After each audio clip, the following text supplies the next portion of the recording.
Welcome to Financial Focus, brought to you by Gulf Coast Financial Services founder and CEO, John Kuykendall. John and his team of financial, legal, and tax professionals have provided North Florida savers and investors sound, comprehensive financial guidance for over 25 years, helping you to achieve important life and planning goals. Be sure to like, subscribe, share, and tune in for more Financial Focus by visiting GulfCoastFinancial.net. And welcome into the program. This is Financial Focus, brought to you by the best of the best in financial services, as named 6 years and running by the Lake City Reporter, the team from Gulf Coast Financial Services. Founder, CEO John Kuykendall here, providing us guidance and insight, author of the Financial Focus book, a Kingdom advisor. We always appreciate your guidance here on the program. John, thank you for being here. Well, thank you, Peter. It's great to be here. I hope you had a good week. The weather's getting warm, the pool's getting warmer, and I'm enjoying summer. Yeah, indeed. We're in the scorching part of summer. A little hot for me, but that's okay. We'll get through it. I guess it's better to be hot than cold, because you can always take a layer off and sure. Just in winter I just can't seem to get warm, so I'll take this, I guess, over the alternative. But John, you had a recent event there for the first responders to help them celebrate Independence Day. Today we're going to be talking about some hot topics, but how hot was it out there? Oh, it was hot, Peter. We had a great time. A lot of people showed up. It was our way to celebrate the 4th of July and also to celebrate our first responders who do so much for us. So we had a little barbecue for them and let them come in and eat or take it out and as their shift will allow. But we just really appreciate them, and we want to thank them all for their hard work and all that they dedicate to our job. As you know, one of my grandsons is a fireman, and I believe I have another one coming along.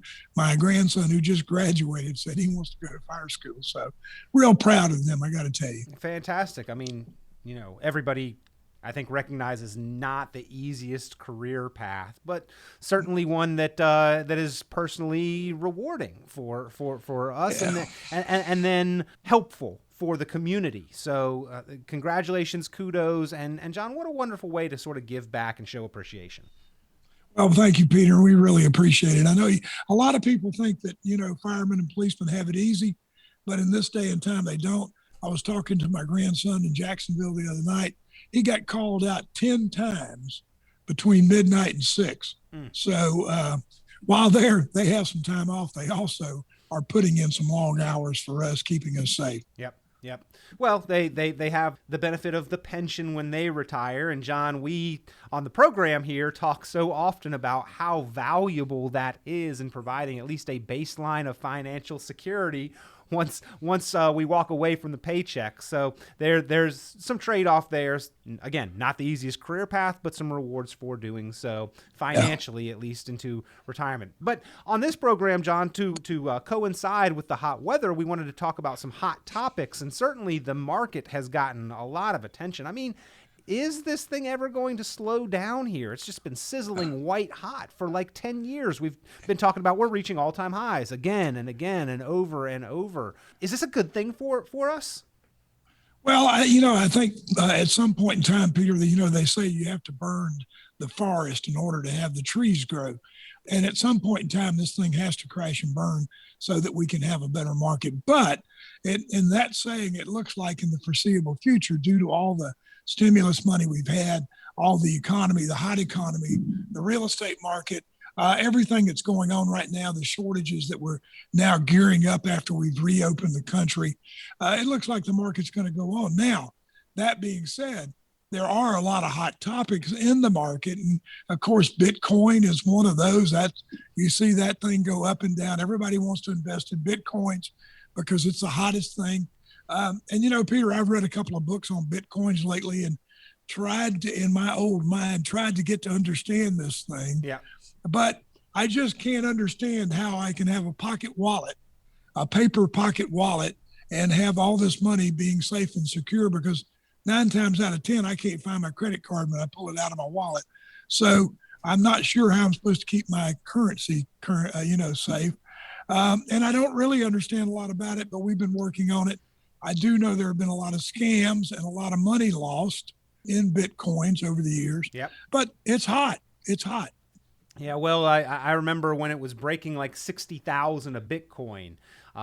Huge craze over it, and a lot of people dumped money in. I heard talk that, this is going to 100,000 before we know it, and then it lost about 50% of its value and went down to about 30,000. So, even something that sounds fantastic and we hear a lot about, if you are in at the wrong time, you can lose a significant amount of money. Another kind of subject of the white hot stock market, John, is the meme stocks that everybody is talking about and we're hearing so much about. Kind of the same kind of speculative thing as investing in some of these experimental cryptocurrencies and Bitcoin and such. GameStop and AMC and BlackBerry, they all received a whole lot of attention.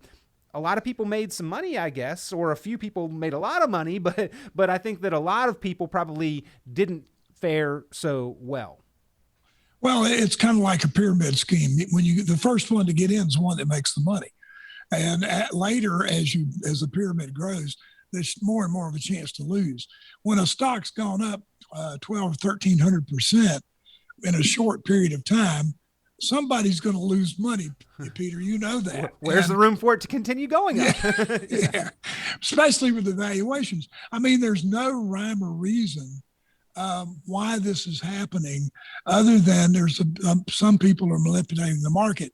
And as you know, from everything I'm reading, the Fed and the government is more and more interested in this and taking a harder look at it. Yeah. Well, the irony there was that I think that the whole movement started in opposition to manipulating the market. It was a collection of people that got together in chat rooms and such and said, hey, we can actually all communicate freely and quickly with new technology, and these big investors have been manipulating the market. We should show them what's up and then show them that they can't do that to us. And then the people that were doing that ended up being the very ones that were in some ways manipulating the market, and the big money's never going to get in trouble like the little guy is, and so the regulations are coming down on them and not the big guys that they were trying to send the message to. Right. I mean, that's right, Peter. It's kind of ironic to me that a group of people can drive the stock market up that high, but they can't, and we proved it. It's certainly something that in this day and age with technology like it is, it's something that we have to address in order to get more stability in the market. We can't have these stocks, being driven up that much when there's no rhyme or reason for it. It's just not right. And it creates havoc and chaos in the market.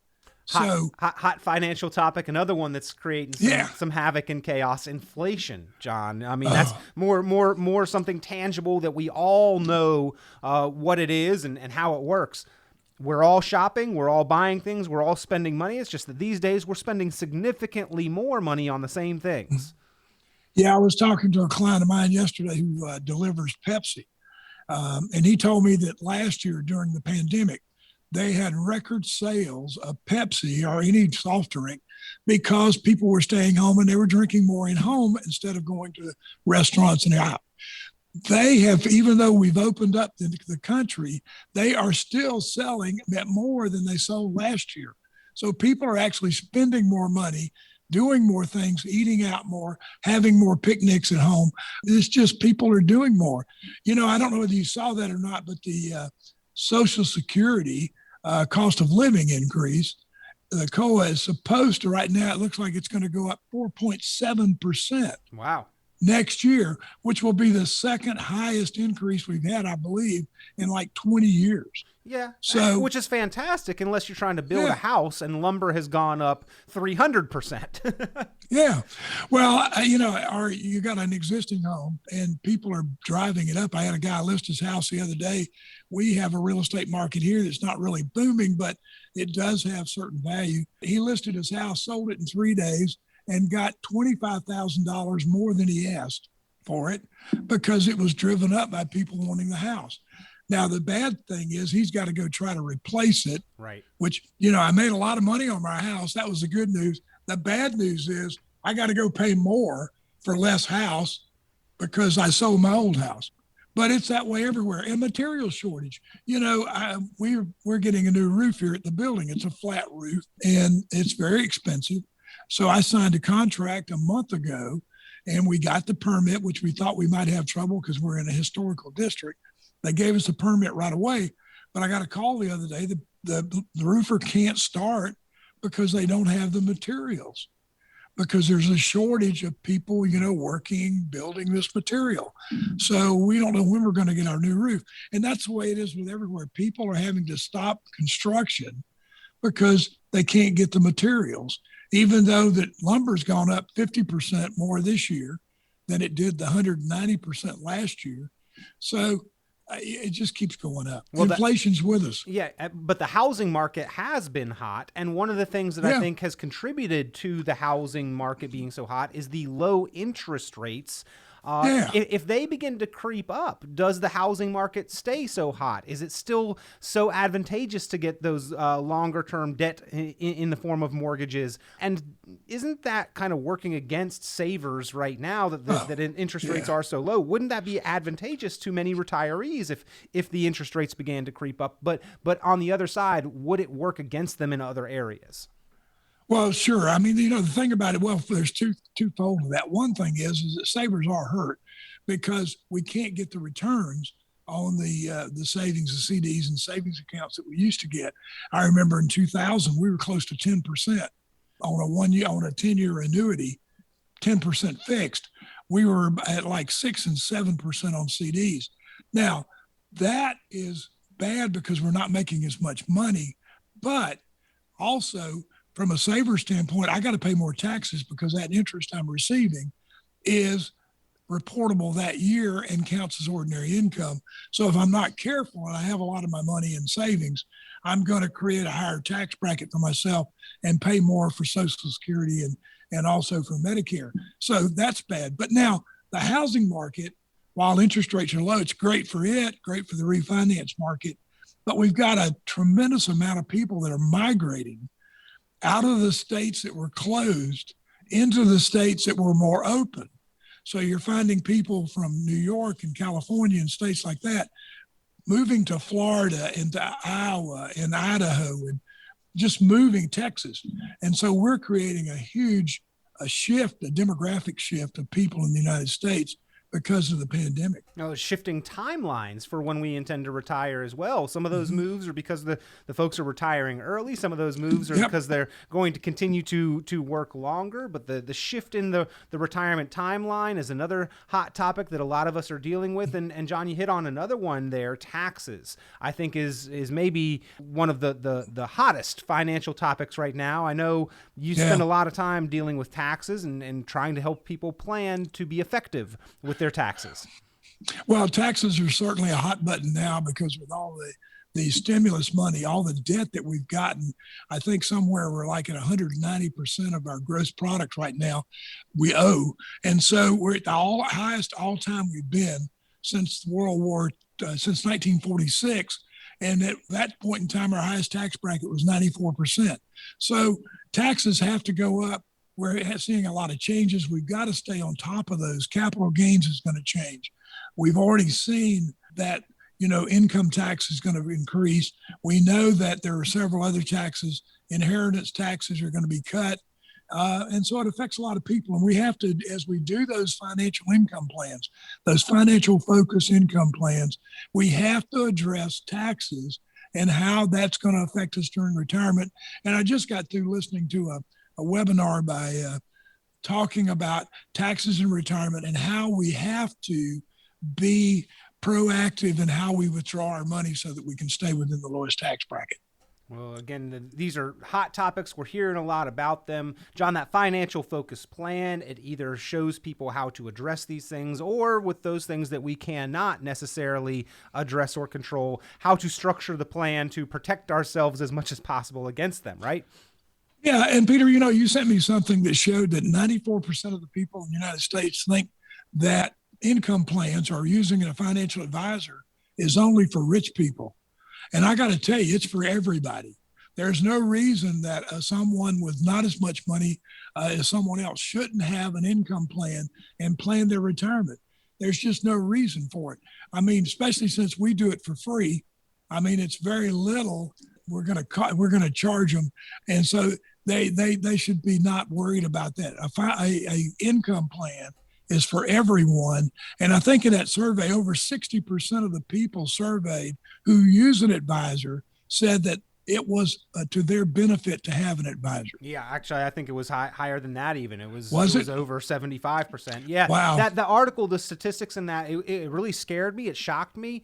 It made me worry that so many people thought that having financial guidance, a professional, help them, assist them, provide them advice, help them manage the plan, craft the plan, that they felt it was simply too expensive. I can do my own dental work. I feel like paying a professional to do it is a benefit. I get a measurable benefit from the service that I'm paying for. Same thing with other health related concerns. My car, when I have certain types of work done on my home, I pay a professional for those things, and I think that I get more out of the payment than what the payment cost me, and therefore the expense is justifiable in the benefits that I am receiving. But John, you and your team put that plan together with no costs. So it's like, why should price be a hurdle, be an objection that gets in the way of anyone having a plan? It's scary. Yeah. And then for those that have a plan, the percentage that said it shows them measurable benefit, I think speaks for itself and the value of having that plan. So that's why you offer that financial focus retirement plan, the financial focus income plan, and the book Financial Focus, all of these things that you make available as resources to savers and investors across North Central Florida. I encourage people to take advantage, and I think it's well worth the time to get that plan put together. Well, I do too, Peter. I mean, we're not going to twist their arm. We're not going to try to sell them anything. We just want everyone to have an idea of what they're going to be doing during retirement and to make some decisions about how they can get there. And as you know, Social Security, when I'm going to draw my Social Security, how I'm going to take it, that's not an easy thing. And Social Security, the administration, is not going to help you with that. So why not have a plan in place ahead of time that takes care of all of your income and shows you how to maximize your income, and then take it and do what you want to with it. But it's just our way of giving back to the community. I tell you, I've been blessed over and over, and I just think that this is something that we can do for people, and we're more than willing to do that. Well, if you would like to take advantage, again, no cost, no obligation, get your financially focused retirement plan, get your financial focused income plan, get a Social Security report and analysis, get an investment portfolio report and comparison and analysis, know how much you're paying in fees, how much risk you're taking, how much you would be liable for in taxes, a tax report and analysis with sister company Gulf Coast Tax Advantage. So many opportunities for you, and they bring it all together in that financial focus plan. If you'd like to start with the book, Financial Focus, pick up the phone, give Gulf Coast Financial Services a call, 386-755-9018, 386-755-9018, 386-755-9018. We try to pack every program with information for you, ladies and gentlemen, but this is the one ask, the one call to action at the end every time. This is your opportunity to get value in putting this information into use, is get that plan in place. Give a call, 386-755-9018. And John, we always appreciate your time and guidance here on the program. Thank you, Peter. It's great being here. Have a good summer. You as well. We look forward to talking with you again next week. You bet. Take care. Be sure to like, subscribe, share, and tune in for more Financial Focus by visiting GulfCoastFinancial.net. The information presented on this program is provided for informational purposes only, without warranty of accuracy, completeness, or suitability for a particular purpose. This program is not intended to be and does not constitute financial, investment, legal, or tax advice. This information is general in nature and not specific enough to be construed as advice. You should not make any decision based on the information presented on this program without independent consultation with an appropriately licensed professional or competent advisor. Investment in securities or the market involves a potential risk for loss of principal. Trading, therefore, may not be suitable for all listeners. Annuity guarantees are based solely on the financial strength and claims paying ability of the issuing company. Withdrawals of growth from annuities may be taxable as ordinary income in the year it is taken. Individuals should review contracts for specific details of the product's features and costs. Early withdrawals may subject the owner to penalties, fees, or taxes. John Kuykendall is registered with and securities are offered through Kovac Securities Inc., member FINRA SIPC, found online at www.kovacsecurities.com. Advisory services are offered through Gulf Coast Financial Services Inc., a registered investment advisor in Florida. Gulf Coast Financial Services Inc. is not affiliated with Kovac Securities Inc. or Kovac Advisors Inc. Past performance is not indicative of future results. All investing involves risk. Investment decisions should be based on your own goals, time horizon, and tolerance for risk. Due to various factors including changing market conditions and/or applicable laws, the content may no longer be reflective of current opinions or positions.